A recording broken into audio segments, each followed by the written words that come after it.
Welcome back, everyone. Today we're going to discuss about negative rational exponents, and these are the examples that I want us to look into and work on. So let us begin. I would like to start off with reviewing the property of negative exponent, which states that a to the negative n is equal to 1 over a to the positive n, or 1 over a to the negative n is equal to an. This simply says that if you have a negative exponent, in order for you to make it a positive exponent, if it's in the numerator, you'll have to move it to the denominator in order for the exponent to become positive.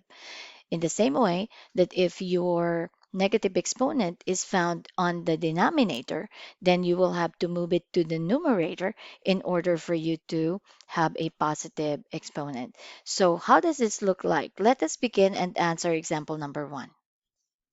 So for 16 raised to the power of negative 1 half, you know that that has a denominator of positive 1. And so therefore, this is very simple. For this exponent to become positive 1 half, we will just have to move this down. Okay, now let's discuss this. I don't want you to think that we're flipping because we did not flip. This one at the denominator is still on the denominator. It's still here. There's a 1 there, so it's like 1 times 16 to the power of 1 half, which is 16 to the power of 1 half.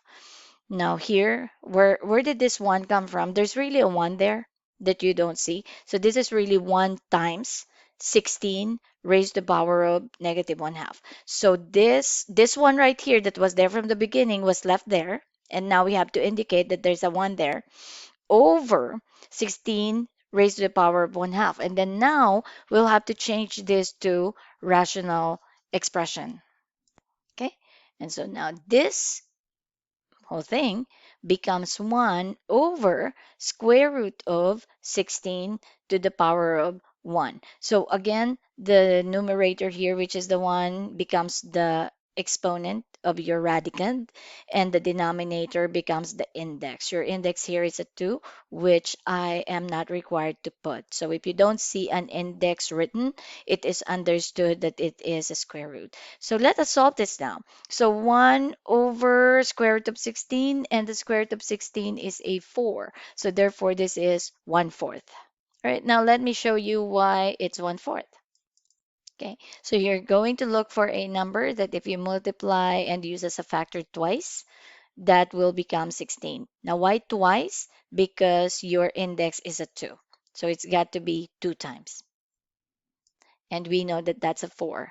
And the one on top is the one that we have from the very beginning. So your answer is 1/4 or 0.25. All right, so I had to make a decision to change this to 4 just so because I want to show you that we are not flipping, okay? So unlike this one where you see a 1 and this is 1 over 16 to the 1 half, you might think, oh, she flipped it. So I would like to show you that we are not flipping this. So therefore, I had changed the 1 to 4. Anyways, let's go ahead and solve this. So once again, according to the property of negative exponent, if the negative exponent is found on the denominator, we're going to have to move this whole expression up on the numerator in order for the negative exponent to turn to positive. So how will that look like? Again, before we do this process, I want you to understand that there's a 1 here, okay? There's a 1 that we are not seeing. So that's actually 1 times this whole thing. All right, so let's discuss this. So this part right here went on top, and the moment it went on top, it became a positive. The 4 had stayed there as a factor, and the one that was not seen here is now shown. However, we'll have to remove that because we can actually do that there if this is like just all over 1. So we will do that later. But for right now, let's go ahead and change this to radical. All right, so let's take a look at this. So this is read as 4 times the cube root of 125 raised to the power of 2. Again, there's all over 1, which we are not anymore supposed to show. So let's look at this. take a look at this index. The index tells us to look for a number that you're going to multiply and use as a factor to multiply by itself three times in order to get the 125. And then after you get that number, you will square it. So think about that for a bit. So the cube root of 125 is a 5. And then we will have to copy down the 4 here and the square. And then we are going to apply the order of operations. According to GEMDAS, or the order of operations, we will have to raise this first to the power of 2, which will become 25 times 4 is 100. But then I want to go back to the cube root of 125. And why did we find it to be 5? I want to go back there and show you how. And this is the reason why. The index tells us how many times it is using itself as a factor to get the radicand. So 5 times 5 times 5 is 125. All right, so let us now do example number 3. Okay, so this is a number that is in the form of it's not a fraction, and so I want to express it in the form of a fraction. And for that to happen, I will have to put it all over 1. Now, the negative exponent has to become positive, and for that to happen, this whole expression has to go to the denominator. And then what is left on the numerator is the 1 that is on this side. All right, so I don't want you getting confused. So this is my first step right here to copy it down and put the denominator of 1. My second step is to bring this all down and it will turn positive. I intentionally did a negative on my number inside because I wanted to show you that that will not change. What we are changing is just the exponent. So the sign of the number remains the same. Then the exponent is what changes. So now this is 1 over negative 125 raised to a power of 1/3. And then now we're going to change this into a radical form.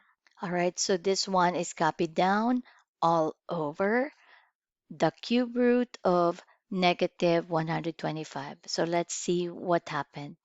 This numerator 1 is still here, but we're not required to show it. The denominator becomes your index. This right here is your radicand, which stays inside the radical sign. So your next step is to look for a number. We'll copy down the 1. So that's my numerator. All over negative 5. So why is it a negative 5?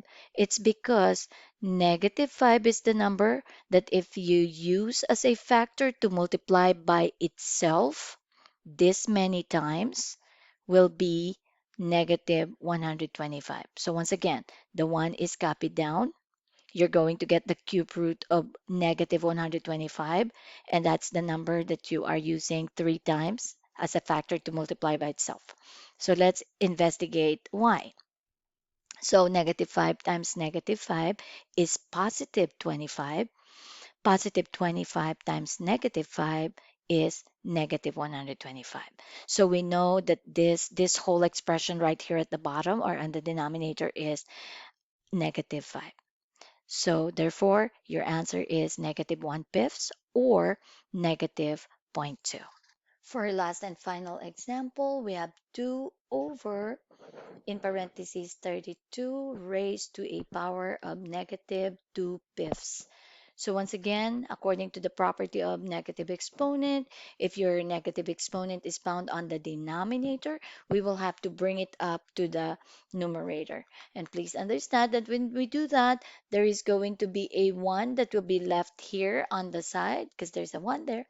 So we're going to bring this all up. So everything will be all over 1. All right. So after that, we're going to now express this in radical form. And so now this is going to become 2 times the fifth root of 32 and then raised to a power of 2. So I want you to pause for now. Think of a number that if you use as a factor 5 times will be 32.